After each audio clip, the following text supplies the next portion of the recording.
Hello students, good morning, जय हिंद। मैं Vipin sir और जीविका केमिस्ट्री क्लासेस में आपका फिर से स्वागत है। हेलो स्टूडेंट्स, कल आपने क्लास 12th का पार्ट 8 पढ़ा था। आज आप पार्ट 9 पढ़ने जा रहे हैं। पार्ट 8 में मैं आपको कोलाइडी विलयनों के कुछ प्रॉपर्टीज, कुछ गुण बता रहा हूँ, है ना, जिसमें मैंने आपको 5 पॉइंट लिखा दिए थे, 5 गुण लिखा दिए थे। 8 नंबर उसके आगे का 6वां नंबर है। ठीक है बेटा, देखिए बेटा, ध्यान से सुन लीजिए। ये मैं आपको 8 पॉइंट लिखाऊंगा और 8 में से 3 पॉइंट आपको बोर्ड एग्जाम में जरूर मिले। ठीक है ना, मतलब कहने का ये है कि ये जो टॉपिक चल रहा है ये बहुत ही इंपॉर्टेंट, महत्वपूर्ण टॉपिक है। इसे ध्यान से पढ़ें और अपनी बोर्ड एग्जाम की तैयारी करें। कोरोना काल के चलते हुए बेटा स्कूल और कोचिंग खोलना बहुत टाइम की बात है कि अगस्त में खुलेंगे या सितंबर में खुलेंगे, कुछ कहा नहीं जा सकता। इसकी वैक्सीन अभी तैयार नहीं हो पाई है और आप न्यूज तो देखते ही होंगे कि पर डे 10 से 12,000 15,000 केसेस नए आते रहते हैं, है ना। इसलिए ऐसी कंडीशन पर स्कूल खोलना कठिन काम है, तो आप ऑनलाइन बड़े आराम से पढ़ाई कर सकते हैं हमारे चैनल पर। तो आइए देखते हैं, चलो स्टार्ट करते हैं आज का टॉपिक। कोलाइडी विलयनों के गुण में नंबर 6 पर है स्वर्ण संख्या, गोल्ड नंबर जिसको बोलते हैं। स्वर्ण संख्या, गोल्ड नंबर क्या होता है कि स्वर्ण संख्या मिलीग्राम में, स्वर्ण संख्या मिलीग्राम में रच्ची कोलाइड की वह मात्रा है जो किसी प्रमाणिक स्वर्ण कोलाइडी विलयन के 10 ml में उपस्थित होने पर उसका 1 ml 10% NaCl विलयन द्वारा स्कंदन होने से रोकती है, स्वर्ण संख्या कहलाती। कल मैंने आपको रक्षण पढ़ाया था, है ना। रक्षण में मैंने बताया था कि अगर हम किसी कोलाइडी विलयन में वैद्युत अपघट्य मिलाते हैं तो कोलाइडी विलयन अवक्षेप आसानी से बन जाता है, परंतु यदि कोलाइडी विलयन में वैद्युत अपघट्य मिलाने से पहले द्रव स्नेही कोलाइड की अल्प मात्रा मिला दें, उसके बाद वैद्युत अपघट्य मिलाएं, ठीक है ना, तो अवक्षेप नहीं बनता। यानी द्रव स्नेही कोलाइड जो है उसको अवक्षेप बनने को रोकता है, विरोध करता है, अर्थात कोलाइडी विलयन की रक्षा करता है। इस क्रिया को रक्षण कहते हैं। तो जितनी मात्रा में कोलाइडी द्रव स्नेही कोलाइडी विलयन डाला गया है, जितनी मात्रा में, वह उसकी मात्रा ही दूसरे शब्दों में कहें तो स्वर्ण संख्या कहलाती है। आई बात समझ में कि नहीं।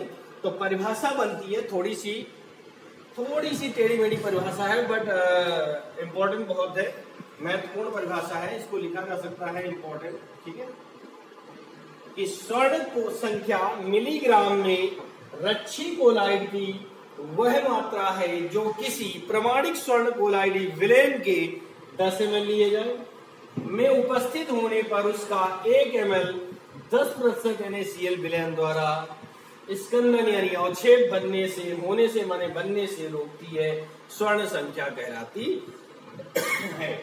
यहां पर मैं आगे एग्जांपल में दे रहा हूं कुछ विभिन्न पदार्थों की स्वर्ण संख्याएं हैं, जैसे कि जिलेटिन की स्वर्ण संख्या 0.05 से 0.01, ठीक है।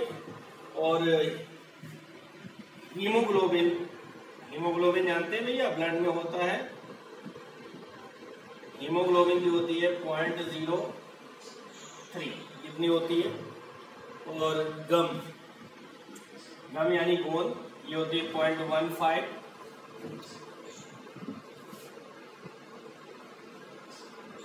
अंडे की एल्बुमिन 0.8 से 0.1, कितनी होती है। स्टार्च 25 से 40, ठीक है। ये विभिन्न पदार्थों की स्वर्ण संख्याएं हैं जो मैंने आपको लिखा दिया। एग्जाम्पल के तौर पर इन्हें आप नोट कर लीजिएगा, ठीक है, या स्क्रीनशॉट ले ले और अपना नोट्स बड़े अच्छे से बना दीजिए, ठीक है। समझ में आ गया होगा। और किसी भी टॉपिक को, केमिस्ट्री को समझने के लिए वीडियो को अंत तक देखें बेटा। हम बार बार मैं यही कह रहा हूं हर वीडियो में कि आपको केमिस्ट्री सीखने के लिए बहुत मेहनत की है। केमिस्ट्री इतनी आसान नहीं है जितनी आसान वो दिखती है। ठीक है, ओके, चलिए पॉइंट नंबर 7 पर चलते हैं। चलिए पॉइंट नंबर 7 देखते हैं, पेप्टीकरण, है ना। क्या होता है पेप्टीकरण? पेप्टाइडेशन वह प्रक्रम जिसमें बने हुए अवक्षेप को पुनः कोलाइडी विलयन में परिवर्तित किया जाता है, पेप्टीकरण। मतलब कहने का ये हुआ कि किसी प्रकार से अवक्षेप बन गया है और हमें चाहिए कोलाइडी विलयन। तो अवक्षेप को पुनः, अवक्षेप मतलब हमने क्या बताया था? जमना, स्कंदित हो जाना, जम जाना। उसको पुनः विलयन के रूप में प्राप्त करने की क्रिया पेप्टीकरण कहलाती है। ठीक है, वह प्रक्रम जिसमें बने हुए अवक्षेप को पुनः कोलाइडी विलयन में परिवर्तित किया जाता है, पेप्टीकरण कहलाती है। तथा इस क्रिया में जो पदार्थ प्रयुक्त होता है, यानी जो पदार्थ इस अवक्षेप को पुनः घोलने का काम करता है, उसे पेप्टीकारक कहते हैं। आई बात समझ में? एक बार फिर से दोहरा ले कि वह प्रक्रम जिसमें बने हुए अवक्षेप को पुनः कोलाइडी विलयन में परिवर्तित किया जाता है, पेप्टीकरण कहलाता है। तथा प्रयुक्त पदार्थ पेप्टीकारक कहलाता है। एग्जाम्पल है, फेरिक हाइड्रोक्साइड के अवक्षेप में, फेरिक हाइड्रोक्साइड के अवक्षेप में यदि फेरिक क्लोराइड की अल्प मात्रा मिलाते हैं, फेरिक हाइड्रोक्साइड के अवक्षेप में यदि फेरिक क्लोराइड की अल्प मात्रा मिलाते हैं, तो फेरिक हाइड्रोक्साइड का अवक्षेप पुनः कोलाइडी विलयन में परिवर्तित हो जाता है। माने फेरिक हाइड्रोक्साइड का अवक्षेप था हमारे पास, फेरिक हाइड्रोक्साइड अवक्षेप यानी जमे हुए रूप में हमारे पास था। अगर हमने उसमें थोड़ी मात्रा में फेरिक क्लोराइड यानी कि FeCl3 मिला दिया, तो फेरिक हाइड्रोक्साइड का जो जमा हुआ अवक्षेप था वो पुनः FeOH माने लिक्विड यानी द्रव अवस्था में परिवर्तित हो जाता है, अर्थात विलयन में परिवर्तित हो जाता है। इस क्रिया को पेप्टीकरण, और यहाँ पर FeCl3 इस अवक्षेप को घोलने का काम कर रहा है। ठीक है, अवक्षेप के लिए निशान ऐसा लगता है। ठीक है, FeCl3 घोलने का काम कर रहा है, तो FeCl3 जो होगा वो पेप्टीकारक कहलाएगा। आई बात समझ में? चलिए नोट कर लीजिए, आगे देखते हैं पॉइंट नंबर 8। चलिए पॉइंट नंबर 8 देखते हैं, अपोहन। ये कोलाइडी विलयनों के गुणों का अंतिम नंबर है, अंतिम गुण है।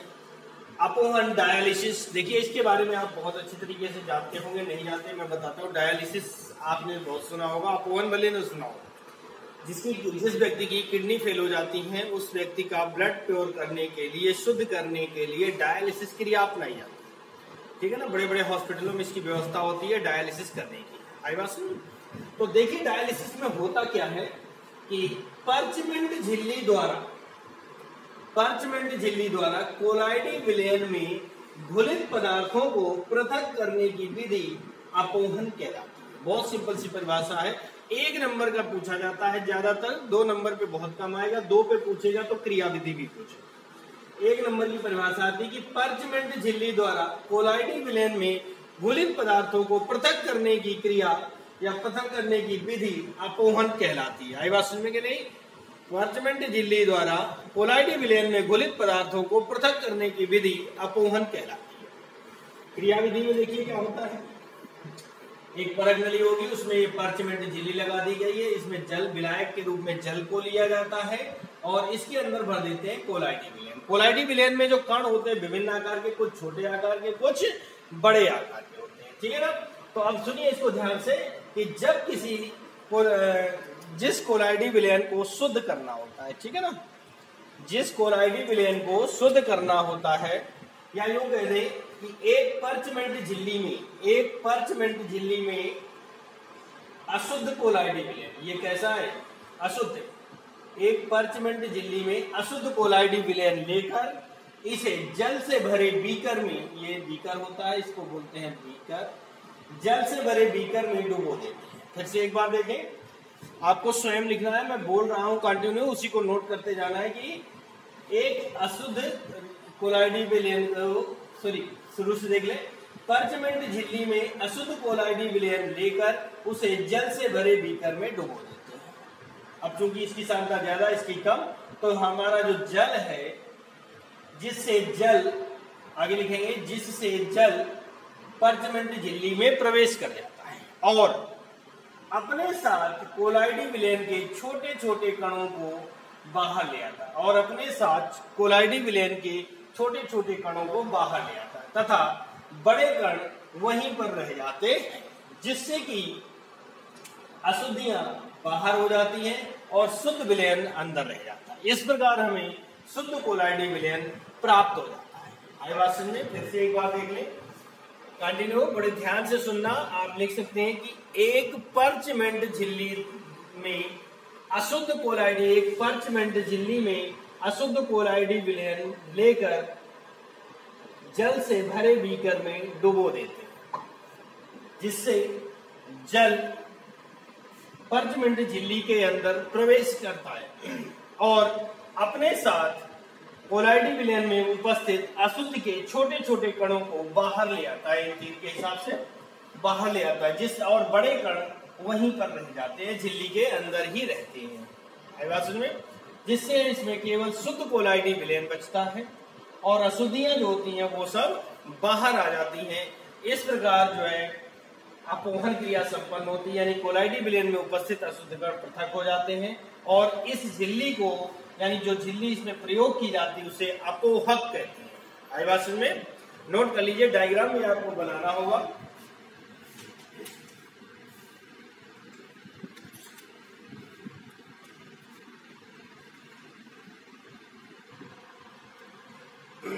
चलिए,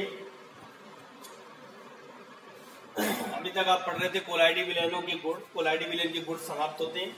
अब आगे आपका आ गया हार्डी-सुलजे नियम। क्या आ गया? हार्डी-सुलजे नियम। बहुत ही सिंपल डेफिनेशन मैंने इसकी बनाई है, बहुत ही सिंपल तरीके से इसको परिभाषित किया है, 1 मिनट में आपको याद हो जाएगा। इस नियम के अनुसार किसी आयन की स्कंदन क्षमता उसके आवेश पर निर्भर करती है। इस नियम के अनुसार किसी आयन की स्कंदन क्षमता उसके आवेश पर निर्भर करती है। फिर से एक बार देखें, इस नियम के अनुसार किसी आयन की स्कंदन क्षमता उसके आवेश पर निर्भर करती है। अर्थात जिस आयन पर जितना अधिक आवेश होता है उसकी स्कंदन क्षमता उतनी ही अधिक होती है। मैंने बार बार इसलिए पढ़ा क्योंकि आपको पढ़ने से ही पता चल जाएगा कि जिस आयन पर जितना ज्यादा आवेश होगा उसकी स्कंदन करने की क्षमता उतनी ही ज्यादा होगी। आवेश घटेगा, स्कंदन क्षमता भी घटेगी, आवेश बढ़ेगा, स्कंदन क्षमता भी बढ़ेगी। आई बात समझ में कि नहीं? एग्जाम्पल में दिया Na+, Si4+, Al3+, Mg2+ आयनों की स्कंदन क्षमता का क्रम, आयनों की स्कंदन क्षमता का क्रम। इनमें क्या क्रम होगा? देखिए भैया, सबसे कम स्कंदन क्षमता Na+ की होगी क्योंकि इस पर 1 आवेश है। उसके बाद Mg++ की हो जाएगी क्योंकि इस पर 2 है। नियम के अनुसार क्या है कि जिस पर जितना ज्यादा आवेश उससे ज्यादा हो जाएगी Al3+ की और उससे ज्यादा हो जाएगी Si4+। ये एक क्रम होगा। आपने देखा कि Si4 में सबसे ज्यादा आयन थे तो उसकी स्कंदन क्षमता उससे ज्यादा, फिर उससे कम, फिर उससे कम, फिर उससे, ठीक है ना? आ गया होगा समझ में? पर नियम क्या कह रहा है कि जिस आयन पर जितना ज्यादा आवेश होगा उसकी स्कंदन क्षमता उतनी ही ज्यादा होगी, ठीक है ना? सेकेंड एग्जाम्पल है FeCN का 4 6 4- फेरो आयन है, Cl- PO4 पे 3- SO4 पे डबल माइनस आयनों की स्कंदन क्षमता का क्रम क्या होगा? देखो, सबसे पहले आपका Cl- आएगा, उससे ज्यादा होगा आपका SO4 डबल माइनस, उससे ज्यादा होगा PO4 ट्रिपल माइनस का, है ना? और सबसे ज्यादा स्कंदन क्षमता होगी FeCN का 6 4-, है ना? इस नियम में प्लस आवेश और माइनस आवेश एक दूसरे पर निर्भर नहीं करता, उस पर डिपेंड नहीं करता। बात यह आती है कि जिस पर जितना ज्यादा आवेश होगा उसकी स्कंदन क्षमता उतनी ही ज्यादा होगी। बहुत बढ़िया टॉपिक है, इंपॉर्टेंट पॉइंट है आपके बोर्ड एग्जाम के लिए, ठीक है ना? आ सकता है एग्जाम। चलिए आगे देखते हैं अगला टॉपिक क्या है।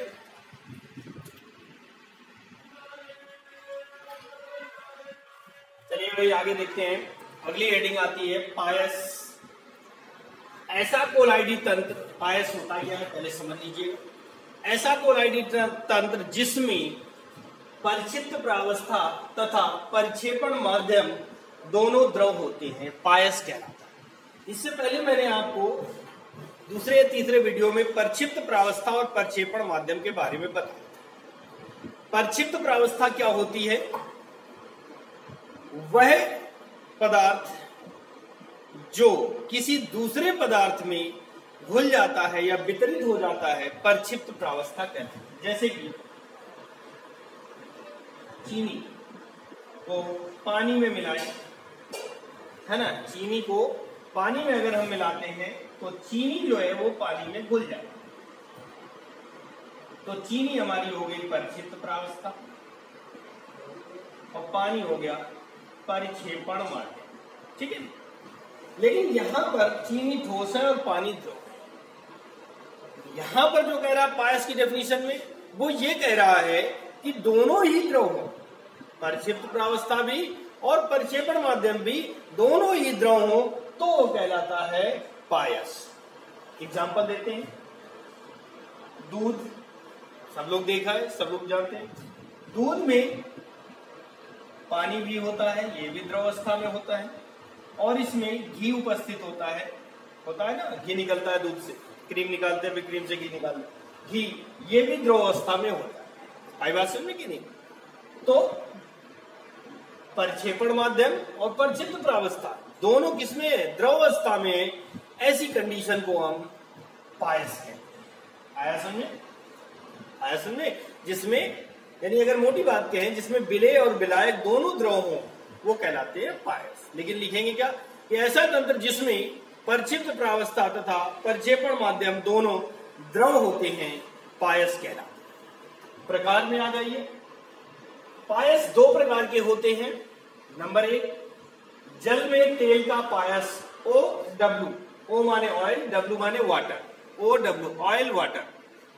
जल में तेल का पायस क्या कह रहा है? ऐसा पायस जिसमें तेल परिक्षिप्त प्रावस्था, ऐसा पायस जिसमें तेल परिक्षिप्त प्रावस्था तथा जल परिक्षेपण माध्यम होता है, जल में तेल का पायस कहलाता है। एक बार फिर से देख ले। ऐसा पायस जिसमें तेल परिक्षिप्त प्रावस्था में तथा जल परिक्षेपण माध्यम होता है, जल में तेल का पायस कहलाता है। जैसे कि दूध, अभी हमने बताया कि दूध में पानी ज्यादा होता है, घी की मात्रा कम होती है, तो घी जो होता है वो पानी में वितरित होता है, वो भी द्रव अवस्था में। जैसे आप पानी में थोड़ा सा कड़वा तेल मिला दें तो तेल क्या हो जाएगा? पूरे जल में वितरित हो जाएगा, मिल जाएगा। तो दोनों द्रव हुए कि नहीं हुए? तो कहलाएगा जल में तेल का पायस। आया समझ में कि नहीं? एनी प्रॉब्लम हो तो कमेंट बॉक्स में पूछ सकते हैं। जैसे कि पिछले एक वीडियो में एक बच्चे ने पूछा था, एक स्टूडेंट ने पूछा था कि विद्युत रासायनिक श्रेणी तैयार करने का तरीका बता दीजिए। मैंने आपको इसी चैप्टर के पार्ट 5 यानी वीडियो 5 में मैंने आपको विद्युत रासायनिक श्रेणी यानी चैप्टर 3 के टॉपिक का याद करने का तरीका बताया। आप लोग उसके देख ले और विद्युत रासायनिक श्रेणी को आसानी से तैयार कर सकते हैं। आई समझ में कि नहीं? चलिए देखिए आगे। चलिए, पायस का दूसरा प्रकार है तेल में जल का पायस। अभी आपने पढ़ा था जल में तेल का पायस, अब आप पढ़ रहे तेल में जल का पायस। W/O वाटर ऑयल, वो था ऑयल वाटर। ऐसा पायस जिसमें जल परिक्षिप्त प्रावस्था तथा तेल परिक्षेपण माध्यम होता है, तेल में जल का पायस कहलाता है। एक बार फिर से, ऐसा पायस जिसमें जल परिक्षिप्त प्रावस्था तथा तेल परिक्षेपण माध्यम होता है, तेल में जल का पायस कहलाता है। जैसे मक्खन है, कोल्ड क्रीम है, ग्रीस है आदि। आई बात समझ में? नोट कर ले, स्क्रीनशॉट ले ले और तैयार कर ले। वीडियो पसंद आए तो वीडियो को लाइक करें, शेयर करें तथा अगर आप चैनल में नए हैं तो चैनल को सब्सक्राइब करें, बेल आइकन को प्रेस करें, जिससे आपके पास सारे वीडियोस के नोटिफिकेशन जाते सके। जो लोग हमारे चैनल में नए हैं, जो पार्ट को नहीं देख चुके हैं, पार्ट उनके छूट गए हैं, वो प्ले लिस्ट में जाकर के मेरे सारे चैप्टर वाइज वीडियो पड़े हुए हैं, चैप्टर बाय चैप्टर करके आप अपनी अच्छी से तैयारी प्ले लिस्ट से कर सकते हैं। ठीक है ना? ओके, थैंक यू, जय हिंद।